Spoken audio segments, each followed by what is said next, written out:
the idea how the whole. Yeah.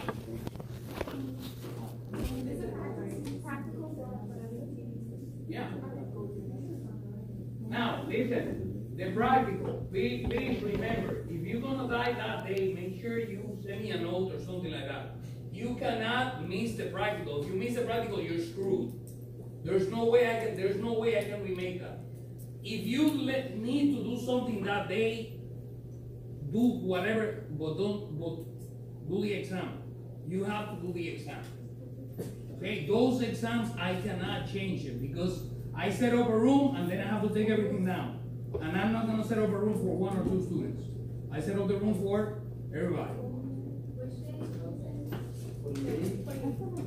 We're gonna have a little explanation of how the practical works as we get closer to the event. Don't worry. We want to study? Those of you who are going to drop after the practical, it was very nice to meet you. So I love you too. We're going to talk about the questions that are going to be on the practical, right? I mean, we're going to talk a lot about those today. Yes. The who? The 28. Yes. That's what it says on the syllabus, right? It's okay. I mean, you usually don't follow the syllabus. We're good. Trust me. Okay, so let me see if my models. I need some models. Oh, I have a model here. El 28. Pero lo hablamos con ella. Y te dijo que sí. Pero hiciera con el primer grupo. A lo mejor el primer grupo va a salir bien. Nosotros estudiamos como 2 semanas antes. Pero nos enfocamos bien en las cosas y siempre salimos bien.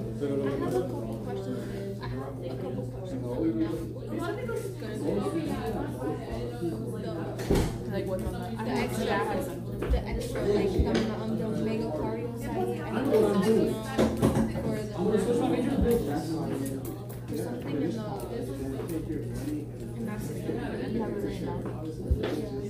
I have a couple of Okay, so yeah, it's the heart, the endocrine system, and I'm guessing the lymphatic system. And the blood. ¿Te dolió?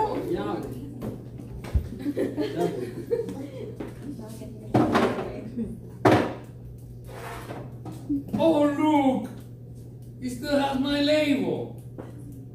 Oh, wait, no, take it off. You see, that's how they look like on the exam. What's that one? Remember. Somebody remember. I'm gonna tell you right now what I'm gonna ask. Don't I always? Why? Are you kidding me? I'm the laziest guy in the world. Don't be changing. Do you have the rest of the answers as well? Okay, people start recording now.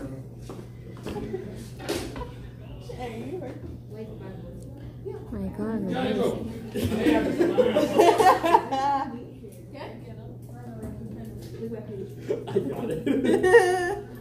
Ahora lo va a cambiar vos. Okay, so where's the stupid arm? I need the arm. Let me see if it's next door. Me cago en cuando yo empiezo a hacer esto y él todavía no está hablando.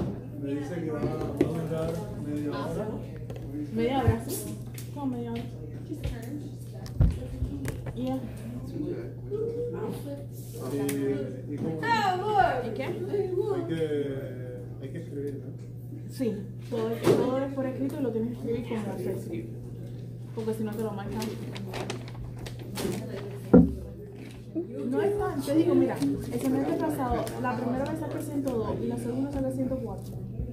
Sí, pero a ver, el problema no es mi memoria, no me sé el nombre para escribirlo. Pero es que nosotros practicamos el escribirlo varias veces. No es, nosotros no solamente practicamos lo que es la parte, practicamos escribirlo porque sabemos que eso importa también. Oh, yeah, I think I see that. You gotta get that bread somehow. You gotta get that pan. Okay. Oh wait, I need these guys. It's like really harder for me.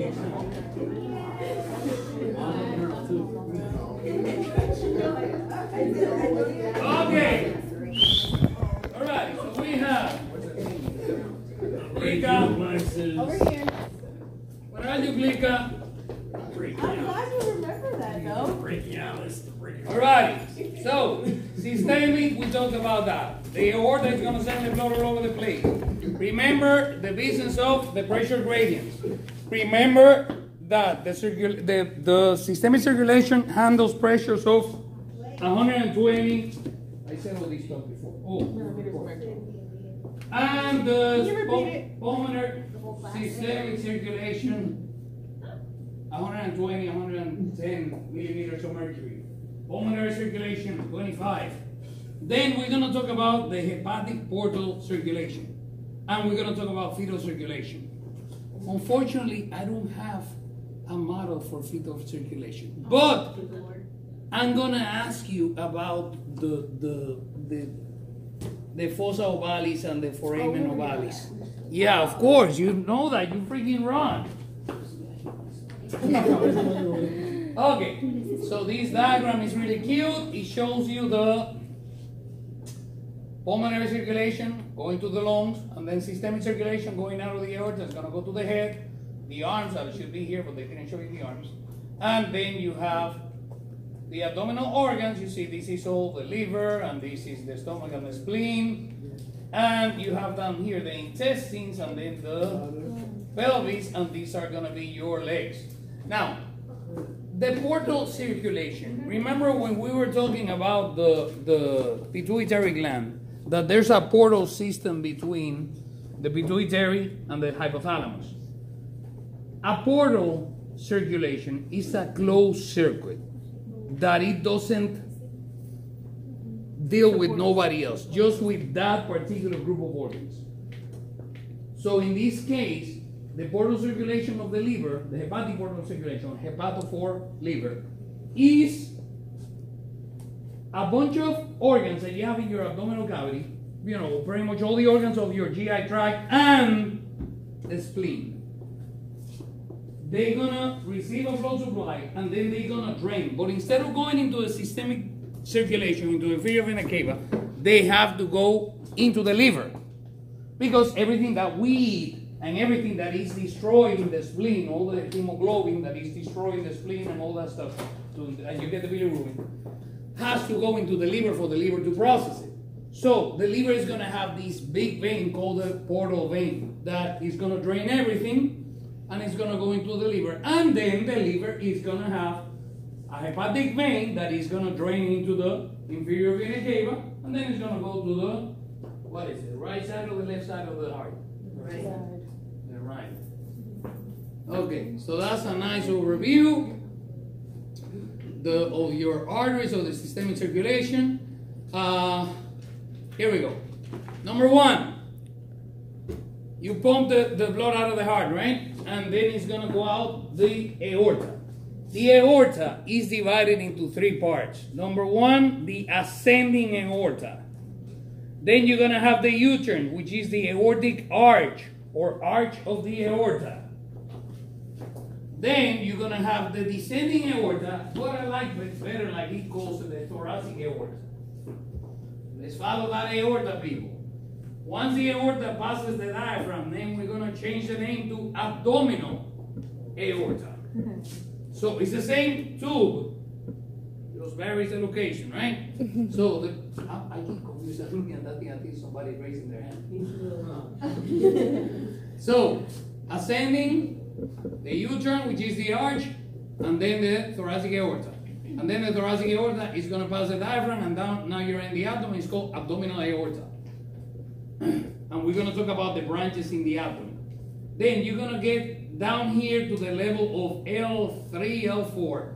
And the aorta is going to split into the common iliac arteries. So you have one on the left, you have one on the right. My fellow Americans, in the exam, you have to give me the term, the directional term, right or left. And just letting you know. Like for example, that label that was number 30, it was one of the internal carotids or the external carotid, I don't remember. You have to tell me, right internal carotid or right external carotid, left. That's important. Remember that it's not your right, it's your patient's. So the left shoulder, right shoulder, okay? Right ear, left ear. It's not you. Do not go amputating the wrong leg. Mr. Reyes, what's up? Yeah, why does it look in the descending order? What? At the level of the thoracic, there's like on the space that it doesn't look like it's continuous. You mean here? Yeah, why? The thing is that the diaphragm is blocking the view. Oh, Yeah, it's behind the diaphragm. all right. And then you have this hole here, and the thing is gonna go through a little hole. Okay. You said internal carotid. I say a lot of bullshit. Don't. So it's left and right, right? What? The carotid, you said internal carotid and external carotid? Yeah, but there's one. It's always gonna be one on the right, one on the left. Yeah, but We're getting there. Don't worry. We'll get there. Hold on. Let me get this out of the way first. I have to get this out of my chest first. I don't love you anymore, woman. So, so the common iliac. And you want to hear the worst thing is that nowadays people will do this through text. That's freaking fucked up. Come on, people. Face them. Now, so you have the common iliac. Iliac for the ilium. Remember, right? Then right here, the common iliac is gonna split into the internal, which is the one that is gonna supply the blood supply for all the organs of your pelvic cavity, your hoochie, your what's the name of the back where you put the bug, the uterus, the ovaries, all that stuff. In the case of guys, the testicles and all that. Although the testicles are coming from up here too. The testicles are a little funny. Because the things that the testicles, we're going to learn, they actually started in the abdominal wall all the way up here. And then they descend. Yeah, we're going to see that. Now, yeah, it's weird. Guys are weird. Now, but, so you have the iliac, the internal iliac, again, is going to supply blood to all these organs down here. And then you have the external iliac. The external iliac is going to follow. And then you see this ligament here. This is the inguinal ligament that is right here. Right here in this area. Now, once you pass the ligament, the same artery is called the femoral artery in reference to the femur. The femoral artery is going to split into the deep femoral artery, which is the small one, and the femoral artery per se, that is the big one. The circulation of the heart. Listen, I have to, but I don't want to teach you the vessels of the supply the blood to the heart. Just remember the whole thing is coronary. So you have a right coronary, a left coronary artery, and then you have the circumflex over here and whatever. I don't like that one. Now, So you're saying whatever that hold on. It's not going to be on the practical, right? Of course not. If I tell you that I'm not going to teach you that, that means that it's not going to be on the practical. Ooh, better not be. Now, In the same colors too. the branches of the aorta are going to be on the practical. Let me see if I have a cool picture of the branches of the aorta here better than this one. Okay, that one's going to work. The aortic arch has three branches, although you may find a weirdo somewhere with 4 branches, but it's usually 3. The first branch is going to be the brachiocephalic artery. And that one is going to go to the right side of the body. Then you're going to have the left common carotid artery, and then you're going to have the subclavian artery, left subclavian artery. The left subclavian, let's get the left subclavian out of the way because it's easy. It's called subclavian because it's going to go under the clavicle. Then it's going to pass this point here, and it's going to be in this area called the axilla, so it's called the axillary. And once it goes through this point, now it's in the arm, and now we call it the brachial. Okay, we're getting to the arm in a little while. Now, here, the brachiocephalic is gonna go, and then it's gonna split into 2 arteries. Exactly. So you have the right common carotid going up the neck, and the right subclavian. And the right subclavian, the same thing as the left subclavian. It's called subclavian because it's going under the and then it's gonna, then axillary, and then brachial, and all that. These two guys are gonna be on the exam, of course. These guys, all of these stuff is gonna be on the exam. Just letting you, yeah, all of them. All the big ones, all the big ones. I'm not gonna ask you any of the little ones, but that's all super easy. That's what he says all the time. It's not hard. Now, this is the business of the arm. These are little schematics of the arm. So you have the brachial, and then just like the bones, the brachial is gonna split right here at the level of the elbow into two branches. One is the radial, and the other one is the ulnar. That's on the exam. All that stuff, all of them are on the exam. On we go. So that was what you just showed us, though, right? Yeah. So look at the brachial, and then it splits into radial and ulnar. I'm not gonna ask you this stuff of the arm, of the hand, nor I'm gonna ask you the little arteries here in this area. I'm gonna ask you the subclavian, the axillary, brachial, radial, and ulnar.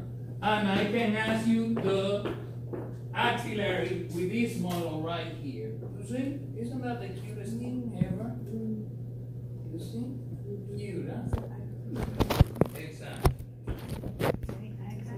On we go. The head. Now, the head is gonna get tricky. This is where we make our money, because a bunch of the old farts here in Fort Myers are gonna have strokes. So I need to teach you this business of the head. Now, what is the name of that little thing that you see only on the cervical vertebrae? On each side. The little hole, yeah.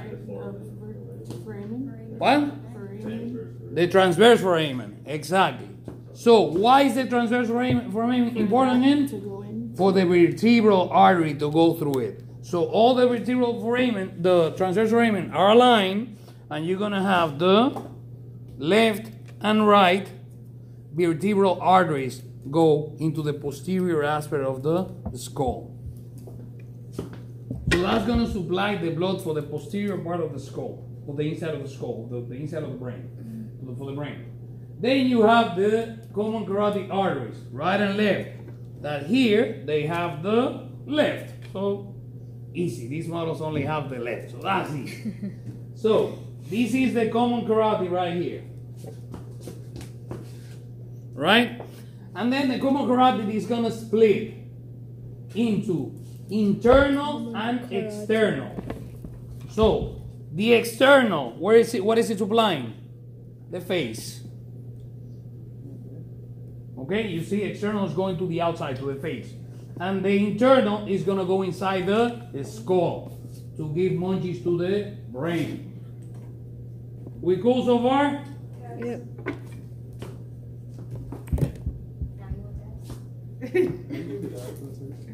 Man, now 2 seconds. The rest of the hour. So, my fellow Americans, that is the circle of Willis. And that's why this whole thing I just told you is important. The vertebral arteries and the internal carotid arteries are going to supply the blood, the blood to the circle of Willis. What is the idea behind the circle of Willis? That you're going to have a constant flow of blood always supplying the brain. Right? Now, supposedly, the idea behind all this stuff is that if one of the suppliers stops, you're going to keep receiving blood from the other 3 guys. But you know that doesn't work. You're still going to get your stroke. So who cares? So let's start with the posterior part. You have the vertebral arteries, right? Right here. This guy and this guy. This guy is on the right. This guy is on the left. And they're going to go in. You see, this is the entrance of the foramen magnum. And they go in. And right here at the level of the pons, they're going to fuse and they're going to form the basilar artery. So on the exam, you're going to have the vertebrals and you're going to have the basilar artery. So no surprises. Okay.